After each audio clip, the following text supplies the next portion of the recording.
زبور 5ویں کتاب اور اس کا 138 باب جو 8 آیات پر مشتمل ہے۔ داؤد کا مزمور۔ میں پورے دل سے تیرا شکر کروں گا، معبودوں کے سامنے تیری مدح سرائی کروں گا۔ میں تیری مقدس ہیکل کی طرف رخ کر کے سجدہ کروں گا اور تیری شفقت اور سچائی کی خاطر تیرے نام کا شکر کروں گا، کیونکہ تو نے اپنے کلام کو اپنے ہر نام سے زیادہ عظمت دی ہے۔ جس دن میں نے تجھ سے دعا کی تو نے مجھے جواب دیا اور میری جان کو تقویت دے کر میرا حوصلہ بڑھایا۔ اے خداوند، زمین کے سب بادشاہ تیرا شکر کریں گے، کیونکہ انہوں نے تیرے منہ کا کلام سنا ہے۔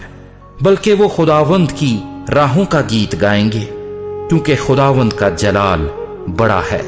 کیونکہ خداوند اگرچہ بلند و بالا ہے تو بھی خاکسار کا خیال رکھتا ہے، لیکن مغرور کو دور ہی سے پہچان لیتا ہے۔ خواہ میں دکھ میں سے گزروں تو مجھے تازہ دم کرے گا، تو میرے دشمنوں کے قہر کے خلاف ہاتھ بڑھائے گا اور تیرا داہنا ہاتھ مجھے بچا لے گا۔ خداوند میرے لیے سب کچھ کرے گا۔ اے خداوند، تیری شفقت ابدی ہے، اپنی دستکاری کو ترک نہ کر۔ آمین۔